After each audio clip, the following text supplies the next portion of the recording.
Hi everybody and welcome to another episode of the Wing It F1 podcast. Today we're going to be previewing the Spanish Grand Prix at Barcelona.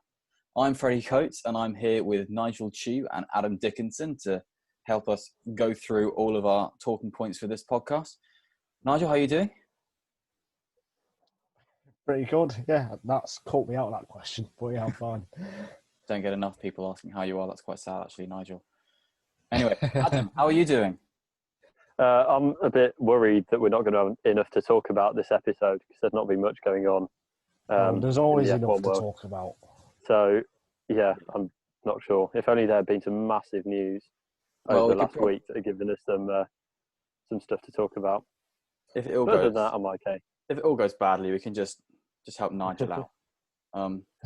So the first topic of conversation, which obviously isn't a big one, is according to Adam, is the Concorde Agreement of 2020, which is actually quite big. So Mercedes have been kicking up a bit of a fuss, saying they're not going to sign it, and the deadline is this week. Nigel, what do you think about this? And can you sort of run through Mercedes' troubles? Yeah, so the deadline is today, so hopefully by this time the podcast is out, the news will already be out, and this will be completely outdated, but never mind. Mercedes are a bit reluctant to sign the agreement, basically because they're not happy with the financial terms, because Ferrari are still getting the historic pay because they're Ferrari, and the rest of the grid, the pay, however that's been distributed, has been evened up a bit, but Mercedes have got the worst of it, so they're not very happy about that. And Toto Wolff has been talking about it, saying that the teams are like, I don't know how to describe this. The teams, when they're doing the meetings, they're not happy, but when they're talking to the media, they're saying they're ready to sign. So Mercedes are not happy with the rest of the grid, essentially. And it's quite important because Mercedes will power 4 teams next year. So their negotiating power has really gone up. And yeah, it'll be interesting to see what happens from that. I do expect Mercedes to sign the agreement, but they could still pull out, not at the end of this year, but at the end of next season before the new rule changes. So a lot could happen over the next 12 months with Mercedes. Yeah, Adam, what do you think on that? Do you think Mercedes are sort of kicking up a fuss for nothing, or do you think they really bring to the sport? Do you think they deserve a bit more from it? I mean, yeah, they've won the last 7 or 8, I lose count, constructors titles and drivers titles. They're pretty, they've probably done more, and their kind of engine in the hybrid era has been leading the way. And apart from last year, or kind of, blipping the middle with Ferrari for whatever reason, and they've kind of been the team to beat for all of it. So yeah, I feel partly like, I don't think they're the biggest team in F1 now, because I just think Ferrari is still such a massive entity, but they're pretty, I wouldn't say they're far behind. But I think then you get into a problem of kind of like all the teams that have heritage payments currently will be wanting them. So I kind of feel like you get into a bit of a rabbit hole if they start holding out for it and saying, well, we want it and then we'll sign, because McLaren and Williams and whatever will follow suit. So yeah, I think that's my thoughts on it. Toto Wolff was absolutely off the charts in the team principal's press conference on the Friday of the 70th anniversary race. He was apoplectic at everything that was going on that weekend, whether it be Racing Point or whether it be other teams stabbing each other in the back in the Concorde Agreements and going out there and having their own PR perspectives and then their own ulterior motives and agendas in the meetings. So he was basically going out saying that we're Mercedes, we've got Lewis Hamilton, who's the biggest outreach to the sport's ever had, and we've won it all, and we've basically supplied, like you say, the 4 engines next year. We're giving so much to the sport. We're taking the biggest cut because Ferrari still have the heritage payment and Red Bull still have AlphaTauri that they can pool together with. and everyone else in it is just, getting us to come closer to them with the sliding scale payments that are coming in as well. So Toto Wolff is not a happy bunny at the moment. And I can sort of understand that, but also I kind of think what's wrong with this isn't other teams' reaction to Mercedes or anything. It's still the Ferrari Heritage Fund. Yeah. I mean, I think from Wolff, it's just a negotiating tactic, and Mercedes will sign. But even if Mercedes left the sport at the end of next year, I still see Toto Wolff doing what Braun did, and having the same team members, having the same drivers, and just having Team Wolff or something in 2022. I can see that happening, and McLaren, Williams, and Aston Martin will keep the Mercedes engines. So, yeah, there's a lot going on with the Daimler Mercedes internal relationships, and I think this is all coming to fruition with the Concorde Agreement. So, yeah, there could be a lot to play out, but I think every team will sign the Concorde Agreement. I think the Mercedes would be prepared. I can see them being prepared to pull out, especially given the circumstances at the moment. I don't think that is an ideal threat, and I think they're probably more ready to pull out than, say, Ferrari. And also, I think it would be a loss to F1 if they did leave the sport, at least in a constructors' role, kind of soon. So I do think, there are those two things to consider. But I agree that they probably will end up signing it. They might not get all of what they want. They might get some concession, especially now that they have that greater bargaining power. But yeah, I agree. There'll be a lot to run on this. There's rumour after rumour. Point that. Yeah.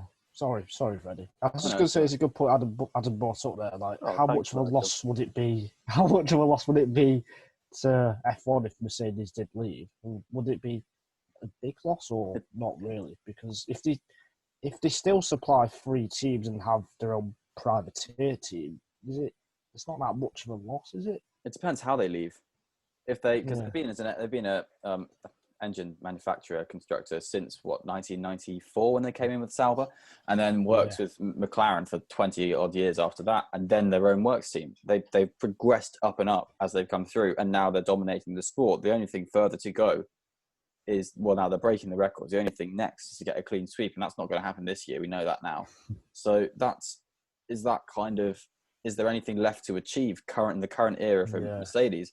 The next step is Formula E, obviously, which is where they're now laying their bedrock. So it depends how Mercedes leaves as a constructor. Would they leave entirely? Would they remain as a powertrain supplier? Would they? The team would be bought out by someone. That team's been Tyrrell. So, there's rumours all over the shop. Apparently Penske wants to buy it, and I don't know how that was shut down quite early on, but that hasn't gone away, I don't think. So that's more just, I don't think, from a few things I've seen recently. But yeah, I don't think Mercedes leaving would be as massive as we think it would be. I think it would just be Mercedes retreating as a works constructor rather than the team that's dominated. Still, they would still be in Formula One. I think it would be quite a big thing. There's several angles. The first one is it would be a works constructor leaving the championship, another one. So there'd only be Renault and Ferrari and kind of McLaren. If they're staying as an engine supplier, though, presumably. Yeah, but I would assume. It's still not there as a, works constructor as a team. And I think that would be another big loss, because we've seen that really come down over the past kind of 15 years. And just they seem to kind of push the boundaries of what's possible in so many areas in F1.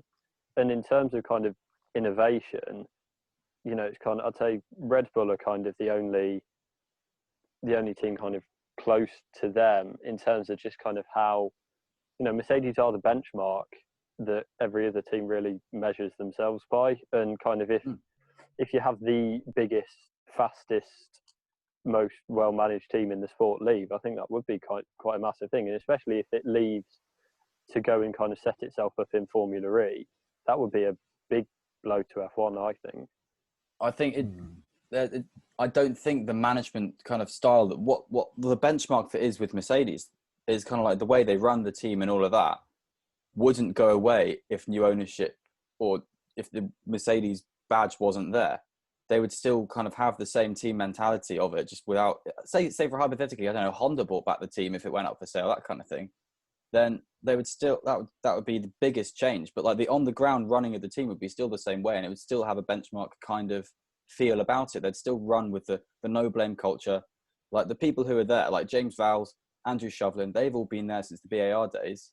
They're all still running now. It's the same kind of principle, and I think they'd still give a kind of benchmark perspective of how the team goes.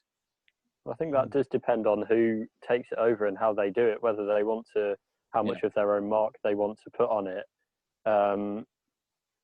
So yeah, but I also just think, you know, in the way they push the boundaries of what's possible in the sport is something that not, you know, teams are copying them. Yeah. And we'll talk about that later, but like, you know, they just innovate so much in the engine department and in the car itself. Yeah. Could Aston Martin even become the manufacturer team if Mercedes leave possible? Could Toto Wolff has put some shares into Aston Martin? He could put even more, you know, if him and Lawrence Stroll make a coalition, I guess, or something. So that's a possibility as well. Yeah. It's a tricky landscape, and you can't predict anything in Formula One in the next few years. If you look back and think, oh yeah, Lewis Hamilton have won a race on 3 wheels, or that kind of thing, or I don't know, Nico Hülkenberg will be kicked out and then we'll come back in to replace Sergio Perez. Nothing can be predicted at all in the next few years, and I think we're going to be taken by surprise with everything that happens. Yeah. So Adam alluded to it there, the Racing Point saga, debacle, however you want to describe it. On the Friday morning of the 70th anniversary Grand Prix, a spat for the ages in Formula One emerged when the Racing Point rear brake ducts were deemed to have been designed illegally, breaching the sporting regulations, and Racing Point were given a 7.5 point deduction per car for the Syrian Grand Prix, leading up to a 15-point deduction across the Constructors' Championship, and a accumulated €400,000 fine as well, which was to penalise the design process of the brake ducts, and that is it. Nigel, I think you're feeling very punchy about this.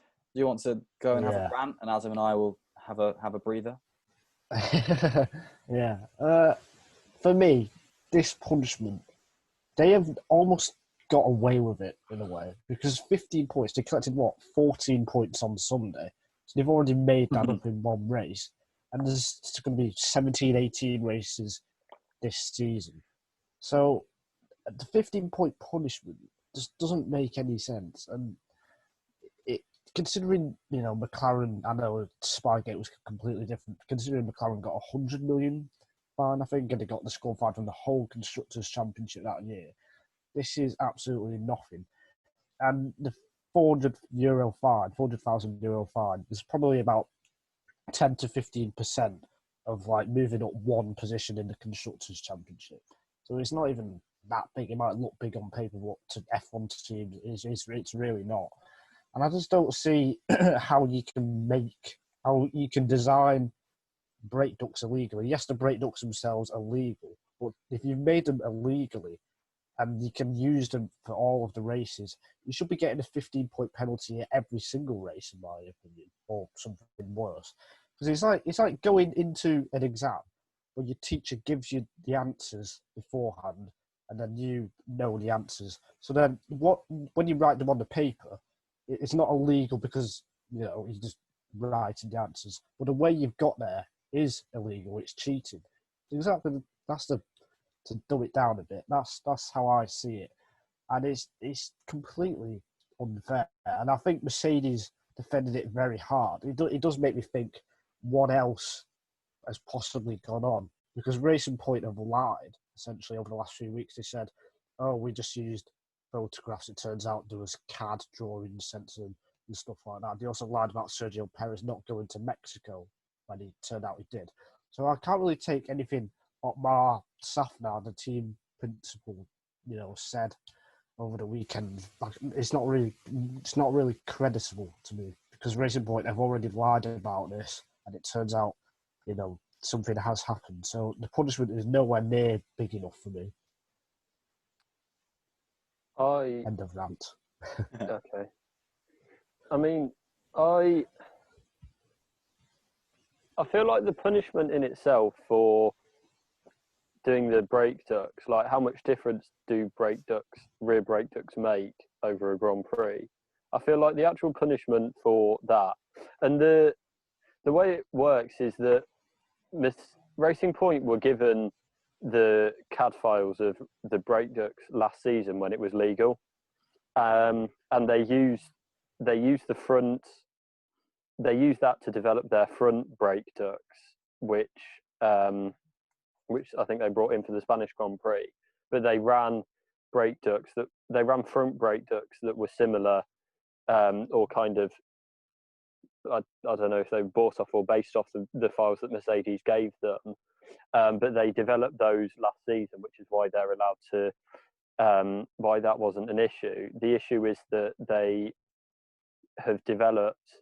didn't use the CAD files that Mercedes gave them on the rear brake ducts at all last season, and then they've only developed them this season with those files, which is illegal. The FIA have said the kind of factors that have influenced the FIA's decision. They said Racing Point thought what they were doing was legal because they hadn't received anything this year. See, but they received. They did.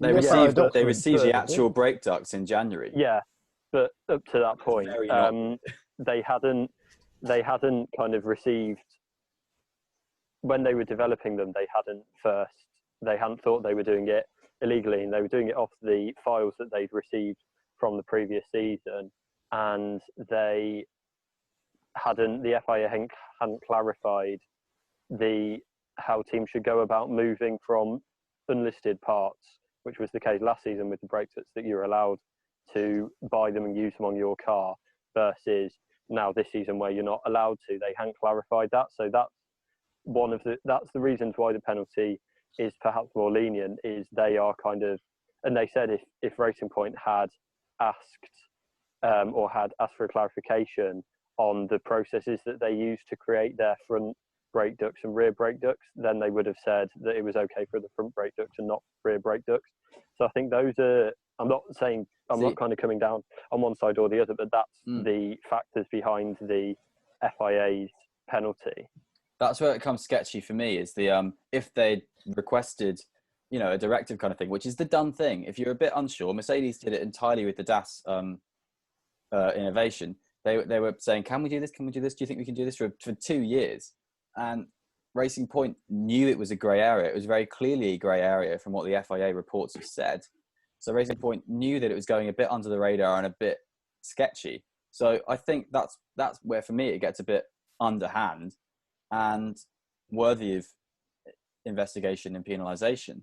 And I think the FIA saying, yeah, we understand it's a grey area, and if you'd said something about it, then it would be different, because then we would have thought, okay, cool, we can help you and we can tell you what to do, and we can say not to do this or to do this in this particular way, and that's entirely different. But of course, Racing Point didn't make any request, and so they know that they're trying to exploit a grey area, and they've been brought down hard for it. And actually, well, not hard from what I think. I agree with Nigel, really. I think it should be a bit harder. What they've penalised is the design process. They've not said they're not a technical infringement, because the brake ducts are legal brake ducts, but the way they've been designed breaches the sporting regulations, and then therefore is a harder thing to sort of penalise every race as it goes. It's more of a World Motorsport Council kind of thing, which is obviously why the appeals come into it, which is where it's going to get quite spicy, I think, depending on how they come down on that, because that's where the hardcore disqualifications and that kind of thing get properly sanctioned. The thing is, Okay. Renault in Japan got disqualified last year for, I can't remember what it was. It was something to do with brakes. It was a as brake well. bias. It was essentially a driver aid for brake bias. It would Yeah. change the brake bias corner to corner with the software, without the driver having to do anything. And they were only qualified for. I mean, that's a sporting reg, but also it's a thing you're technically not allowed to have on the car. So Okay, I thought the like a part traction was control legal, kind of thing. but never mind. No. I thought it was legal. It turns out not. So ignore that. So, yeah. But that was Yeah.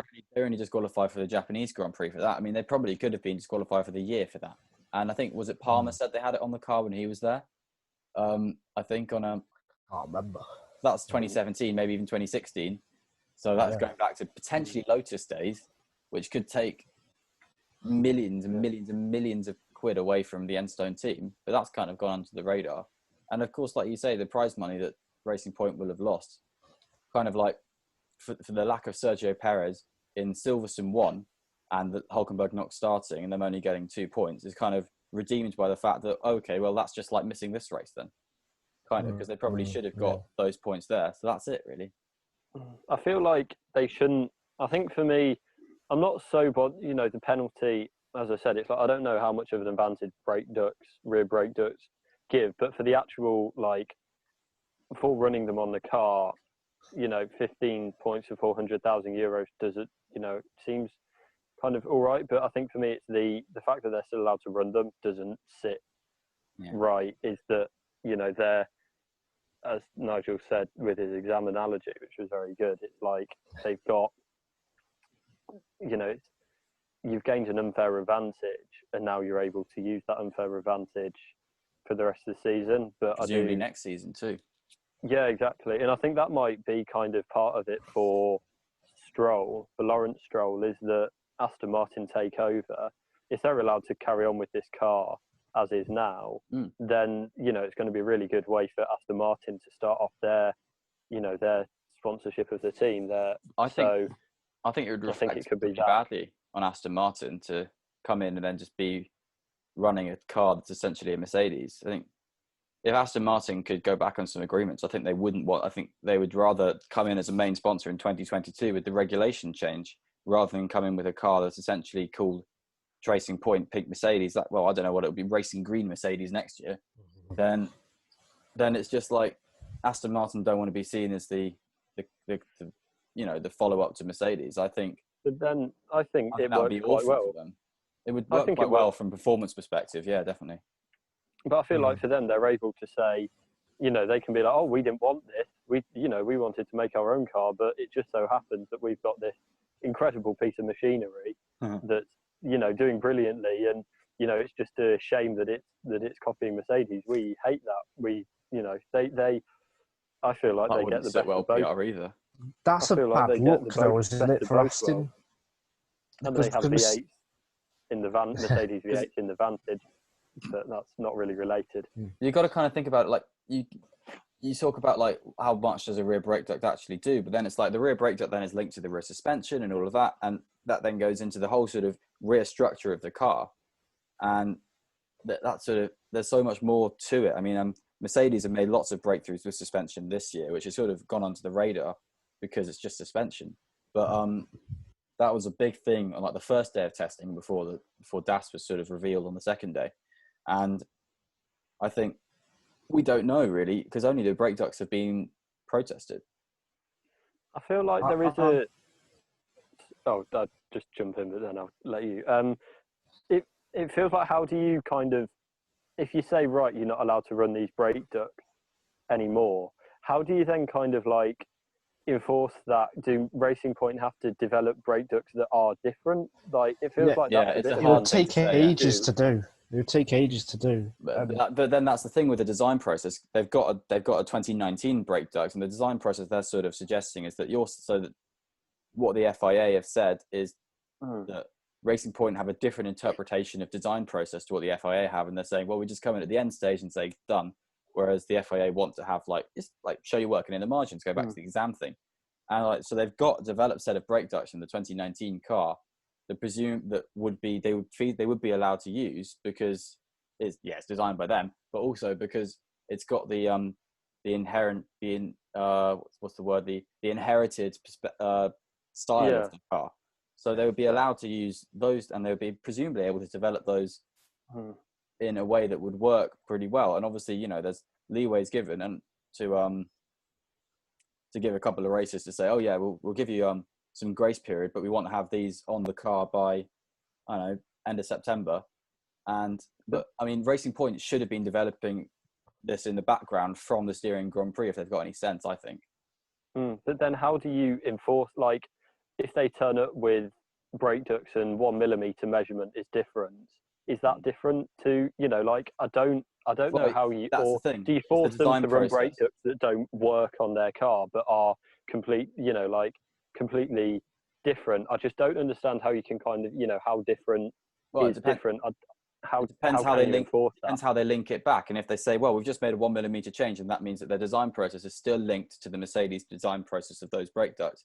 So that means it's a continuation of that illegality and that breach of the sporting regulations. Whereas they can show it going back to like an original design from them from 2019, that kind of thing, 2018 even, to sort of develop those brake ducts. If they can prove that, then that means it's a feasible legal part for them.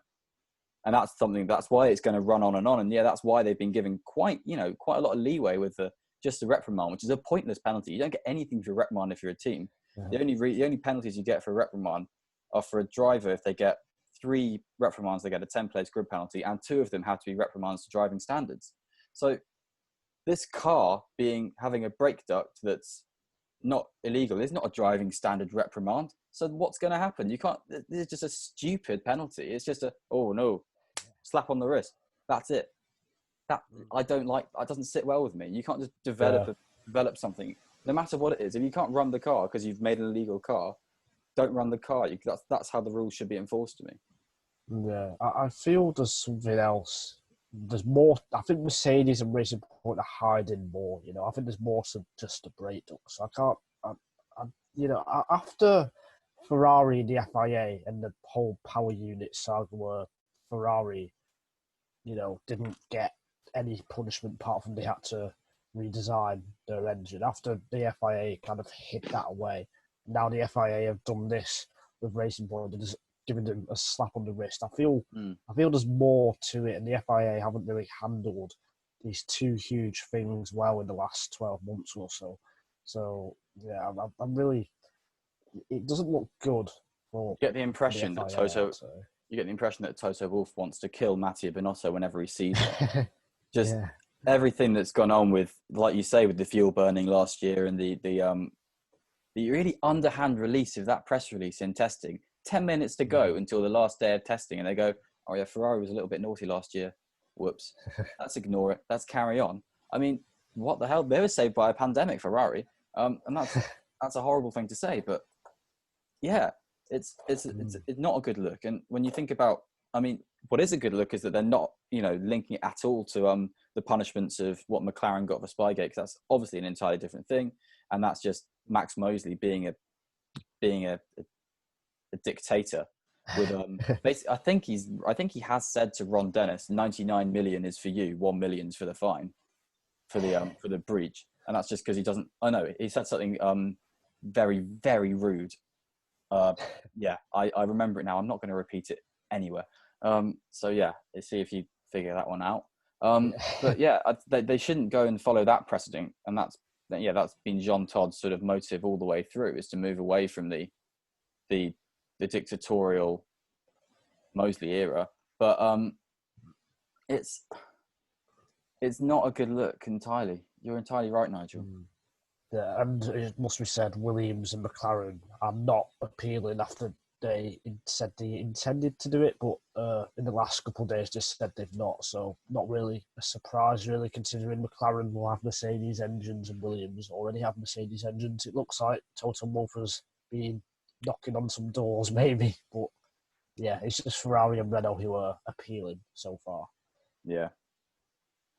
So yeah, I think we haven't exhausted this topic at all, and it's going to run and run, and I wouldn't be surprised if there is a lot to go coming up with the next few races for this debate, and I don't think it's the last time we're going to talk about it. But we're going to move on now for fear of boring everyone. And we're going to move on to the is Sergio Perez coming back question. So here we go. Is Sergio Perez going to come back?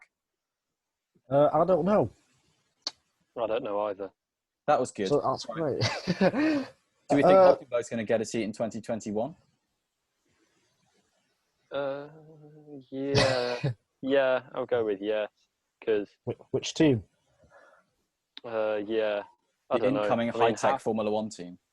Haas potentially, Aston Haas. Martin potentially. I feel like he could be a genuine alternative to Vettel. One of the things that came out Really? this week was that Hulkenberg was Mercedes' backup option if they didn't get Lewis in 2013.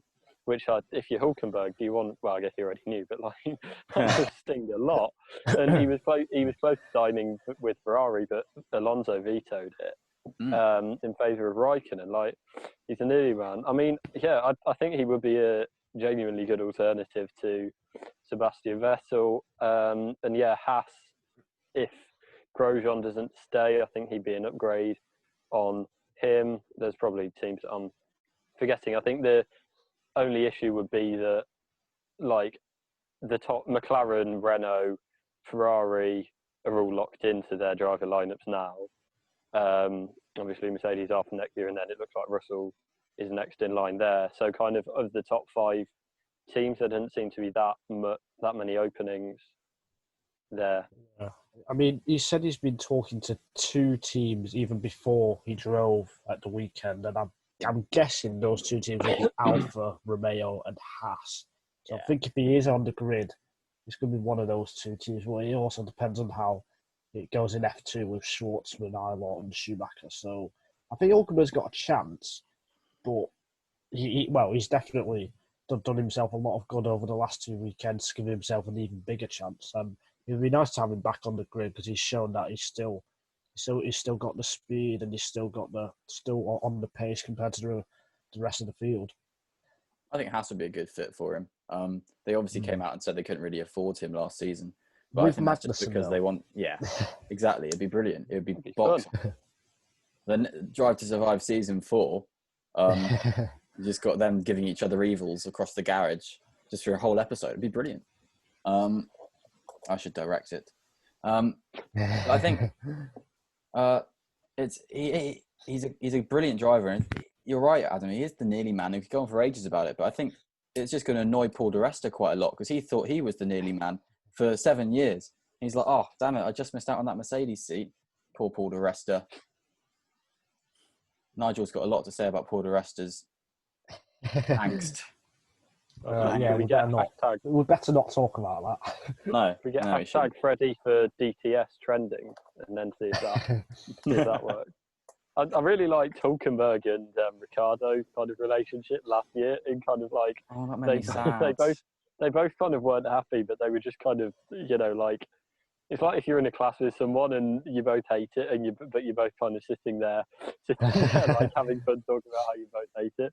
I did like that kind of dynamic there. I mean, Renault could be actually maybe not so much for Hulkenberg thing as he left there, but I feel like and they've got their contract sorted. He improved a bit, but they've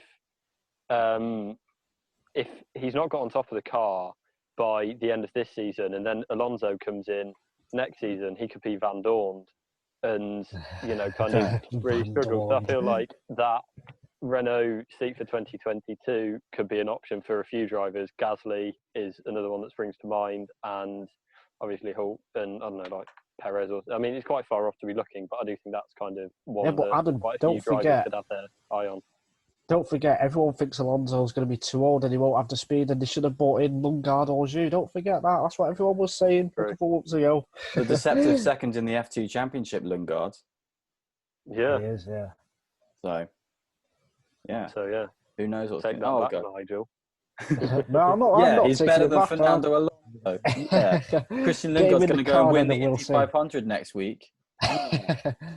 Yes, Indy 500. Yeah.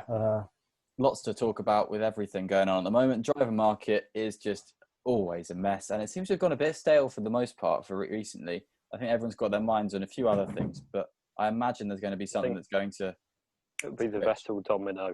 I think once he or the Aston Martin kind of won the same, but once that falls, kind of that, then you'll either have Stroll or Perez, or maybe another. If whoever gets locked in there, you'll most likely have a driver out there, or there'll be several drivers kind of floating around without deals. I also someone I saw on Twitter the other day that reminded me that Yuki Tsunoda had been kind of given a target of a 4th place in F2 by Marco, and he's kind of someone we didn't talk about at all in a few weeks ago, but he is, I think he's 6th, I'm just getting it now, but he's not actually he's 6th, he's not too far off. It's too early to promote him for me. That's the problem. Do Red Bull have too early to promote anyone? They should definitely do. The right thing would be to not promote him early, and if they do, I think it's going to really not do any good for his career. Even Schwartzman, we were saying, he's definitely going to be in Alpha or Haas, but he's had a horrible few weekends. Yeah, I would even give him another year in F2 if he doesn't win the championship or comes second. So, look how it's worked out for Eilert. Eilert last year, he was he was middle of the road. I mean, he was kind of on par with his teammate Carrera at the time. He was 11th or so last year, and he had a few flashes of pace. I think he got pole in Monaco, that kind of thing, or front row. But he was hampered by a bit of bad luck. But he just it was a bit like, okay, cool, get a betting. And now this year he's close to dominated with Eilert. He's really led the field completely, and that shows with him now leading the championship. And he's had bad luck as well. But if he didn't stall in that feature race, he would be well ahead. Feature race or spin in the sprint race. Silverstone. Then it would be, you're right, it'd be well ahead. So it's a bit. I think a second year in F2 could really work for Schwartzman. I think Schumacher's the one who is a bit of a cork in a bottle for the Ferrari driver academy. I mean, for Schumacher, I know we're not talking about F1 here, but F2 is kind of like F1. Schumacher doesn't really have an area where he's really good. His qualifying's okay, his tyre management is okay, his race pace is not bad either, but he's not, if he didn't have the Schumacher name, I feel we would look at him and think, he's about average. There's nothing really, glaring about him. There's nothing special. And he has had bad luck this season, especially in the first couple of rounds in Austria. I think he made a mistake in the feature race, which then hurt him in the sprint race. And his fire extinguisher. I don't know about Schumacher. I'm really not sure. I don't want him to get into F1 and then just have a bad time, because it won't be good for him. I feel like with Ferrari, they're a bit. Surely they can't promote Schumacher if he's kind of finished a distant 4th to Eilert or Schwartzman. It feels like it'd be so farcical if they've got these two drivers and one's kind of both to choose from, and one's clearly faster than the other and done better than the other. Then if they promote Schumacher, if the champion finished now as it stands, it just that'd be such a bad look for them. I just can't kind of. Definitely. Equally, I wouldn't write it off. It's still a long way to go for all of this, and we're not going to know probably for a long time. I don't think who's going to fill the Alfa Romeo seats, Haas seats next year, but I'm very looking forward to finding out. So that's Adam was saying we wouldn't have much to talk about, but we seem to have gone on without actually speaking out the subject matter, which is the Spanish Grand Prix, which is. I forgot about that. I know, the Spanish Grand Prix. Wow. It's going to be at Barcelona, Catalonia, where they had the testing, but it's going to be in August, which is hot in Spain, absolutely cooking for everyone who's going to be there. So one of the main talking points of the past few weeks has been the hot weather in the United Kingdom and how that has affected the races in terms of tyre wear on such a high-energy racetrack as the Catalonia circuit. Do you guys think there's going to be some carryover for that? Do you think Mercedes have said they think they're going to look silly? Do you think they will? The hot weather in the United Kingdom is certainly affecting this podcast because I've had to move into the shade. But I think it's certainly possible. I mean, I don't know how much they can do to get on top of it really. They might just kind of have to manage it through that. But on the flip side, I mean, I don't know the weather for Spain. If it's cloudy, that would do them. Yeah, okay, not cloudy. Yeah, I think I don't know. It's Mercedes. I never want to write them off, but I kind of equally, I don't know. I can't see kind of that there is an easy fix for it. So I think. So do you think, Adam, it'll be similar to Sunday with Verstappen able to keep up and manage his tyres better? Yeah, maybe. Yeah. I don't know. I think it's because it's not about kind of the outright pace of the car. It's about how much of it they can use. And at the moment, Red Bull have less pace, but they're able to use more of it than Mercedes. I think it's going to be whether Verstappen can get ahead of the Mercedes, because obviously he started on a different tyre in Silverstone and was able to then get ahead of the Mercedes in the pit stops and be able to keep ahead of them then. So I think on qualifying pace, the Mercedes is still going to have it. So I don't think Red Bull, it's a hard track to pass at, and they're not going to have the opportunity to start on the hards because obviously the tyres are a step up this week. Well, that they could still try that.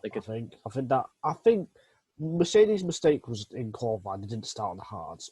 Whatever Verstappen does, Mercedes should just copy it, knowing that then they'll be on the same tyre at the same time. They'll have track position, and Barcelona is a very difficult track to overtake on. You can only really do it into turn 1 because turn 11, I think, at the end of the back straight, that has become really hard over the last few years because the corner before that, the right-hander, is flat out and you can't really follow.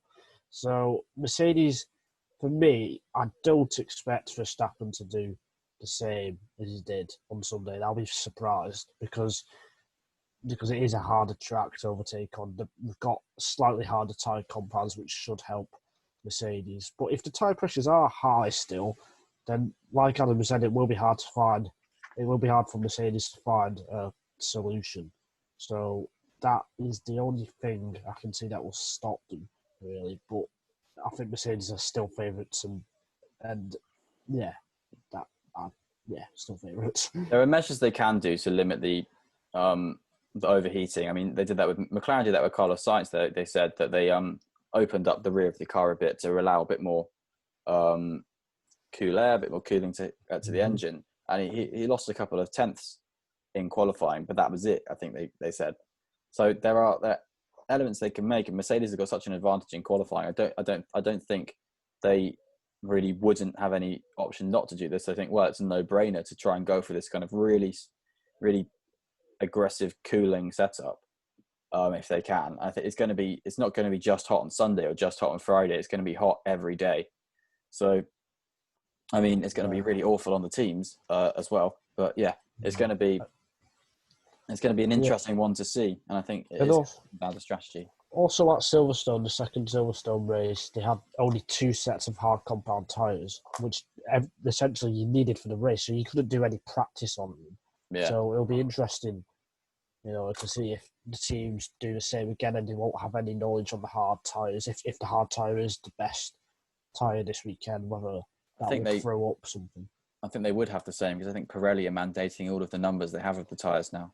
Yeah, that's right. Yeah, so like I say, it depends which tyre is best, because the medium this weekend is the hard from Silverstone. I know this is going to get confusing, and the hard tyre this weekend it's the C5 4 and 3, isn't it? Yes. Why didn't I just say that? So that's the kind of the big thing. Is Verstappen going to be able to stick it to the Mercs once more? Obviously, he won there in 2016 when the Mercs took each other out, but I doubt that's going to happen again. It would be ridiculous if it did.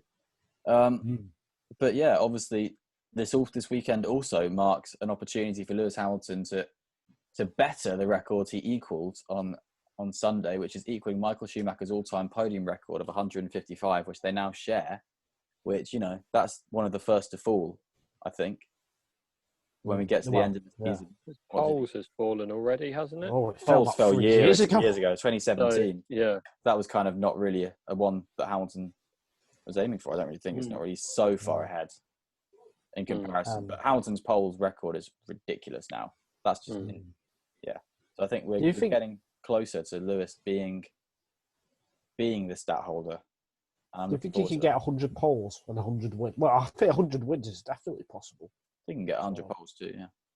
I need to find out how many he's on at the moment, but yeah, he's on 87 wins. Schumacher, the record is 91. So yeah, I think it's going to happen this season. Oh, he's got 91 poles. Wow. Yeah. Oh, well, that's my question answered. Unless he catches the coronavirus, then I think he could do it. If not this season, definitely next season. I think the thing just cautious as well, though. Yeah, I think with podiums, it's kind of a measure of consistency. Like, it's not necessarily being, although he often is the fastest driver on a weekend, but it's just like how many, if you finish on the podium every race of the championship, you're more than likely, going to win it. It's just kind of that level of being, one of the best drivers at the weekend, every weekend.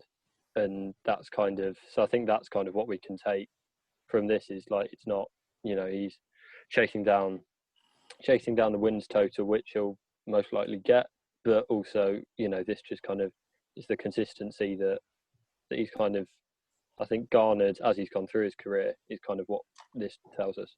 Yeah, it's 155 podiums and 255 race starts. That's only 100 races without finishing on the podium. That's insane. That is bad. I know people say, "Oh, it's just a car." It's really not. I mean, how many drivers would do that? I don't see many, ever doing that. It's just incredible, really. Just insane how he's wrapped up these stats. Because people who watched F1 at the end of 2006 seen Schumacher get 7 world titles, 91 wins. I don't think anyone thought it would be beaten. Well, not this quickly, at least. Because it's only been 14 years since 2006. So, it's just how long will Hamilton hold these records for? Really, could be ages. Yeah, I don't think Motorsport is ever going to not be talking about Lewis Hamilton. I think he's going to be. He is the one now, basically. I think. He's only the one until another one comes along, though. I mean, Verstappen could, he's so young at the moment. Yeah. There's only getting more races added to the calendar, apart from this season, obviously. But there's they're talking about 25 races a year. He could be the one to kind of take it on the next step. That'd be interesting. It'd be such a good thing. Formula One's got so much coming for it in the next few years, definitely. But we're going to talk about what's coming for it this weekend with some predictions. So we think actually, we said last week that what's the point in predicting the win? Yeah. So I think our conversation here is let's predict the win. Let's go for it. 1, 2, 3. Nigel. I think it's going to be Bottas, Hamilton, Verstappen. I'm going to go boring for once. For once. Mr. Adam Dickinson. I'm going to go even more boring. I'm going to go Hamilton, Verstappen, Bottas. And I'm going to go boring. I'm going to Hamilton, Bottas, Verstappen. They're all different. Yeah, none of us think Verstappen's going to win. Yeah. So that means we're all going to be wrong. Yeah. Can't wait. Carlos Sainz, Alex Albon. Where do we think he's going to finish? Carlos Sainz. Oh, he's good there, though. He's very good. He is, yeah. I think McLaren have kind of fallen off a bit. They had so much momentum after Austria, and they're kind of not yet reached that again. So I say 8th. Carlos Sainz seems to have the kind of the 1 second thing that Nigel Mansell said 30 years ago. Your home crowd gives it to you, or just being there. Because his qualifying form in Catalonia, all of the home crowd this weekend. Yeah, his qualifying form. I think it's something like. I think I'm right in saying he's not appeared in Q3, so he's always been in Q3 in Spain. I think, and think back to some of his cars, Toro Rosso, the Renault. Then that's really good. He was at the end of the first lap in 2016. He was in 3rd place for the whole that safety car period. So he's good there. So I think he's going to be something like 5th. I'll go 6th place then. But, there we go. It'll be interesting to see whether Racing Point will still have the advantage, because it certainly seemed that way with at Silverstone, sorry. Yes, And it is. the teams Yeah. all know Barcelona like the back of their hand, even though And I can't remember the back of my hand. But it's a common phrase.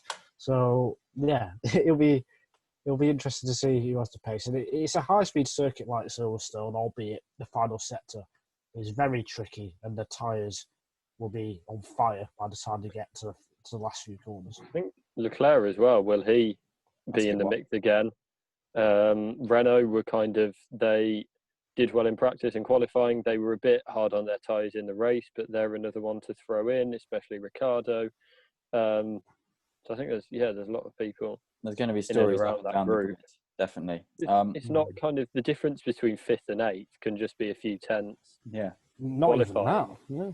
And then, or botch pit stop, which McLaren are suffering from this, but it's just so it's very tight there. So just one mistake can have a big impact. Yeah, and I don't expect it to be an easy one stop as well. It could be a 2-stop. So whichever one turns out to be right, the team or driver that maybe does a 1-stop and that turns out to be better, like it was at Silverstone, will bag big points. Whereas if you do a 2-stop, it might end up being wrong, but it might end up being right. We just don't know. So really interesting. Please mix up your strategy, Williams. Yes, Please. Definitely. Yeah. Roy Nissany's in the car. Yes, he is. This weekend. Yeah, just to add that. Woohoo. Is there anything else to say on him? I don't know where he's 18th in the F2 Championship. He's had a 10th place in the first race, and that's as good as it got. He's had 2 retirements and finished out the points in all of the others, but he's going to set the fastest time in practice and show the world what he means. Well, some people just click in F1. I'm sure Roy Nissany. Let's see how he does. So now we're going to move on to our sort of closing quiz for this week's podcast, and the form book here is a little bit sketchy. Nigel's not bad. Adam's not bad, but he's not really achieving the greatness that that the shade should give him with the advantage today. This makes sense in my mind. So we're going to have some little questions on Spanish Grand Prix of the past. You guys ready? You guys know your stuff? How many stats do you have in front of you? I've got 1 stat. Got 1 stat. That's cool. It's for the German Grand Prix, so I don't know how much of a use it's going to be, but we'll see. Wrong country, so that's an issue. Oh Nigel, yeah, what's your stat? My stat is Jerez. Oh, Jerez. Yes. That's it. I'm just joking. I don't know what's going to happen. Well, let's see what questions you got for us, Freddie. Well, the first question is quite tame. But how many racetracks have hosted an F1 Spanish Grand Prix? Adam. 5. Yes, 5. Do you want to name them? 5? Yeah, Catalonia, Jerez, Montjuic, Jarama, and is it Paradipe? It starts with a P. That's all I can remember. Pedralbles or whatever. Pedralbles. That's the one. Yeah. Correct. You only get 1 point. I should write these down somewhere, actually, because I forgot to do that in the last quiz that I hosted.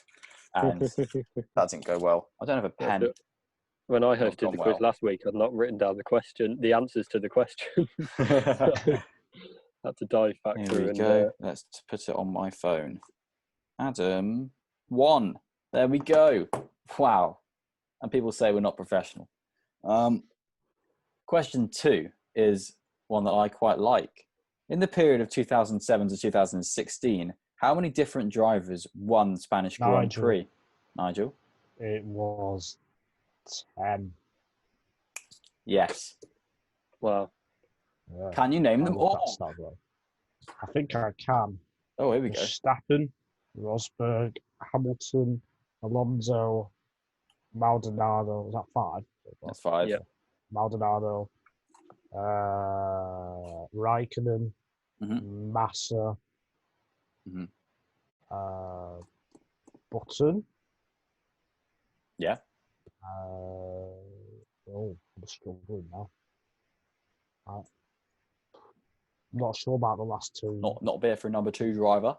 Oh, Webber and Vettel. Yeah, there we go. Yeah, That's easy. There You don't get 10 any points. bonuses for that. Yeah. That's just for fun. Which you had. You had fun. So you mentioned there Pastor Maldonado. And in 2012, he famously won the race and started from pole. But who set the fastest time in qualifying? Nigel. Lewis Hamilton did, but he got disqualified. You don't Yes. see that nowadays, do you? No. But, yeah. Was it a fuel problem? He didn't have enough fuel or something. I think he Or was didn't have that enough Canada? fuel. But I think that was Canada in 2010, and he was pushing the car back. But I think he crashed, didn't he? He crashed. I can't Did he? remember. He might have When did broken he down. crash? I can't remember. knows? I seem to. It might have been a different time when he crashed. Then there was Either way, something. He had to start at 24th. Yeah. 24 cars on the grid. Those are the days. I'm disappointed with that. I should have been quicker off the mark. It's Like, all right. Just there. You had the reactions, cat-like reflexes. You can get the next one, which is quite mean. Now I look back at it. At the Jerez race in 1997, technically a European Grand Prix, but we don't need to go into that because it was in Spain. Villeneuve, Schumacher, and Frentzen set an equal qualifying lap famously. What was the time? It's a really mean question. Is it closest wins? Yeah, do that. Closest wins. Nigel, what do you think? 119.547. Bloody hell, it's going to be really hard to do it close. Okay, Adam. 119.501. Oh, okay, cool. Nigel gets it. It was 121.072. Okay. Adam definitely knew that. He just saw what I said and then just went a bit lower. Yeah, Was to it make it hard for me when it was in Was between. it Vettel and Gasly? I might have had that because they did the same time in Q2. Maybe that was. I don't It was know. the British Grand Prix, not the Silverstone Yeah. Grand Prix. Yeah, I think that So might have been 76. 501, which is where I had it from. And yeah, I don't know. that's fair enough. Didn't get it though. Okay. Schumacher was later penalised for his collision with Villeneuve that race. But what was his punishment on the day? Nigel Was disqualified from the whole championship. But he kept his wins. That wasn't the punishment on the day. Oh. Adam, we throw it over to you. Yeah, I didn't think it was disqualified from. I don't know. I'm just trying to kind of stall by saying I don't know. Dock 20 points in the championship. No, it was deemed a racing incident. Oh. So is it just like noted to be investigated after? They said it was a racing accident, no penalty necessary. But later, in the World Motorsport Council's superior motives, they said, so there's no point for that question then. But this one will be interesting because the question is, what's the actual punishment? Oh, Nigel. Adam. Oh, I heard Nigel first. Oh, it's what I just said, isn't it? Yeah, it is. Part of the championship and he kept his wins. Yeah, he did. And he had to do some road safety campaigns. Yeah. Which Like is Max ironic. Verstappen. Like Max Verstappen, like Vettel did as well for something. Oh, yeah, It for would be fun if he'd had to do like community service or something. Yeah. Well, yeah, basically Verstappen had to do that. He had to go to watch some stewards working, didn't he, at Formula E in Marrakesh a couple of years ago. Yeah, it was the one I was thinking of was the Vettel Gasly were both 5.501. That's where I had it in my head. Oh, cool. Don't get a point for it though. Unfortunately not. For the 2016 Spanish Grand Prix, what was Nico Rosberg's lead in the championship? Adam. Go. 94 points. He had a 94-point lead in the championship. I knew it was a lot, but I didn't know. I don't know. Can't remember. After 4 rounds? What was his lead? What was his gap to the next place? I'll give you another go. Crucial. I don't know. 45. Oh, it's close. Oh, is it? Yeah. Nigel, what do you think it is? 40. Adam's closer. It's 43. Oh, I'll give Adam a point. Did he have 100 points? He had 100 points. He won all 4 races. Awesome. So that puts Adam on 2. And Nigel on another number. So a 94-point lead and Hamilton to finish within 3 points is pretty good, isn't it? Yeah. Very good. Long season. Question 8. At the 2016 Spanish Grand Prix, Sebastian Vettel made a famous statement late on in the race when under pressure from Ricciardo. What was it?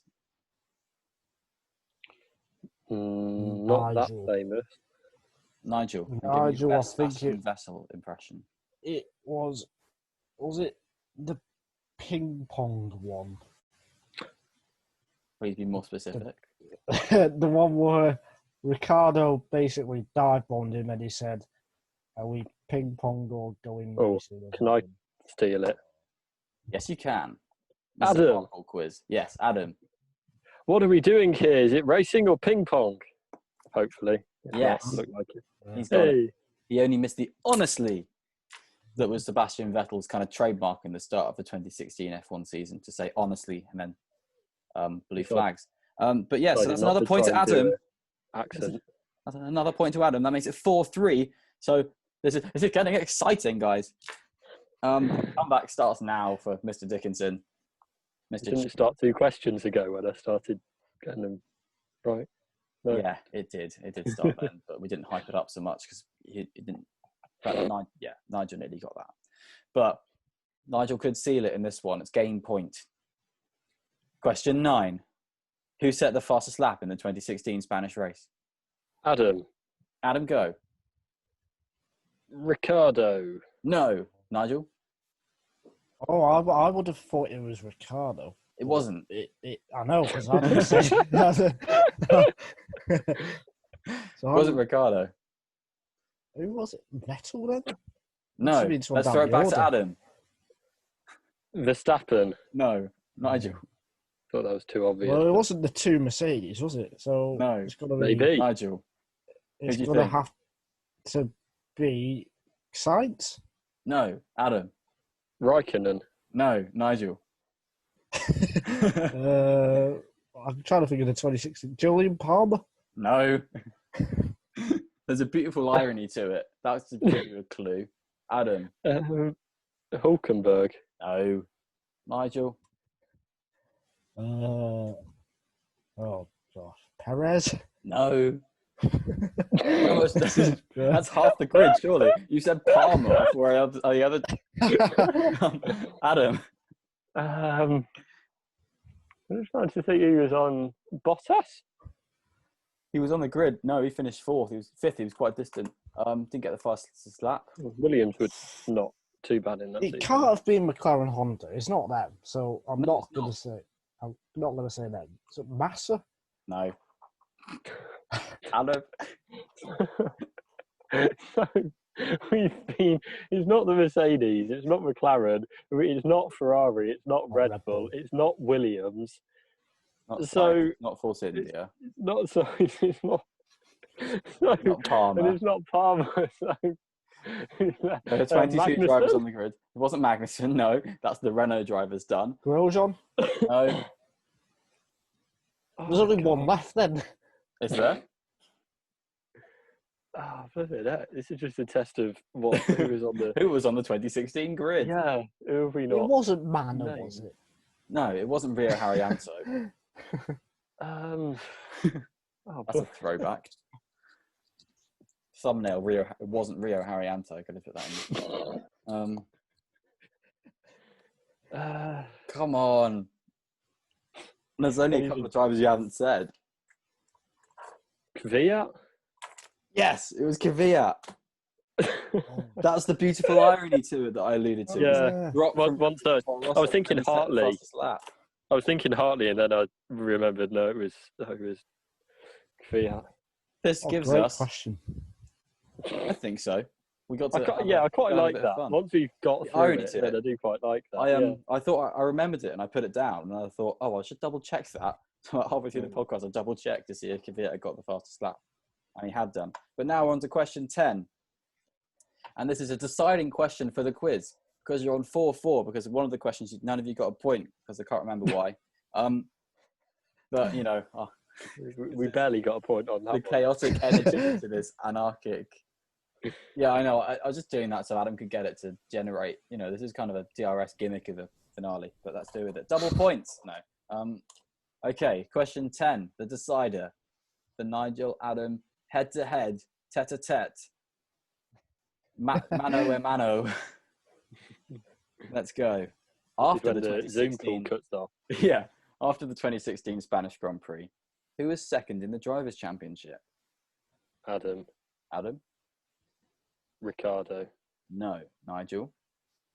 It's never Ricardo. Oh, Bottas. No. Here we go again. Adam. I mean, we're just going back and forth, aren't we? Vettel. No. Raikkonen. Yes, it was Raikkonen. Raikkonen was second in the championship after the Gets it on 2016 Spanish Timmy. Grand Prix. Oh, That fair puts play. Nigel on 5 points, Adam on 4, and that means Nigel wins the quiz. Woo! Woo! Wow. Brilliant. You happy, Nigel? Got a few words to say? I'm very, very happy that I dedicate this win to Kimi Raikkonen for getting me that final answer. Yeah. I dedicated it Need to some you. love at the moment. Adam, do you have any words to say in defeat? Are you gracious? Are you annoyed? Yeah. I mean, Both. if you're going to win it, then Kimi's quite a good one. Good driver to win it on. Yeah. It was a close fight. Came down to the final race, which is what we want to see. For the good of the sport, it's what we want. Obviously, Yeah, we didn't don't get want the to job see done this people time, dominate the quizzes, do we? Yeah, obviously No, didn't exactly. get the result this time, but just have to go back not too far away and just recharge the battery for next time. Of course, yeah. And don't forget to thank the fans. Yeah, definitely. That's what I was going to say. There aren't any. They're not allowed in. No, they turn off by this bit. This is just for us to have a I bit think of fun. they turned off halfway through the Fiat answer. Palmer, Science, not McLaren Honda, not Rio Harry Rizzo. So that's 4 wins for Freddie, 2 for me, and 1 for Adam, I think, after Cheers, Nigel. 7 rounds. Did you have a tiebreaker? I didn't know, thankfully. Oh. I did have another question that I deleted at one point. I had the fastest lap of the 2012 race. And that was just being a bit mean. So that was Grosjean for all of you 2012 fastest lap stands out there. But yes, I think we're going to have to wrap it up now. Oh yeah, Adam, you finish and then we can wrap it up. The ones we didn't guess were did one of us guess Grosjean? Yes, Grosjean. Didn't guess Gutierrez, Wehrlein. Didn't guess Gutierrez, Wehrlein, or Ericsson or Nasser. Those are the ones we missed out. Ericsson and Nasser had a weird season. Nothing happened to them ever for the whole year. Anyway, in 2016. I like the Swedish flag though. Yes, and as Adam plugs his Flags podcast, where you can discuss flags over audio. Flagging it. We are going to wrap it up here, ladies and gentlemen, boys and girls. We have had a brilliant time with the Winging It F1 podcast Spanish Grand Prix preview / Racing Point rant today. Nigel, did you have a good time? Amazing time. What a great day. Great morning, I mean. Wow. Adam, did you have fun? Yeah, I had a lot of fun. That's good. You sound thrilled. Yeah, Freddie, it was great. There we go. That's what we want. That's the trailer for everything. We're going to put that on my CV. Cool. So thank you everyone for listening, watching, having on in the background on loop to give us views. That's a good idea. I do that. And so where can you find us is the question that we ask at the end of every podcast, despite you having found us. You can find us on Twitter at Winging It F1. We've got our own little Twitter account there. We tweet about when things go online, and every now and again, Nigel puts up a GIF. We also are on Acast, who is our podcast provider website. We've got a little website where you can go and click on all our episodes. That's about it. You can listen to them too. You can find us on Spotify. You can find us on Apple Podcasts. And of course, you can find us on YouTube, where you can just see it as well as hear it. It's a thrilling thrilling platform. So you can find me on Twitter at FredCoates1999. You can find Nigel at Nigel C. Journo. You can find Adam at Adam Dickinson 2001, or is it just 01, Adam? Just 01, Freddie. You've messed that one up. I might have given away his Instagram to all of you Adam fans out there. So after we give that cheeky wink to Adam, I think it's time to say adios. That's it. I couldn't think it. I was so close to saying hasta la vista, but that probably would have offended someone. Anyway, thank you very much for watching, guys, and see you after the Grand Prix. Hasta la vista. Bye.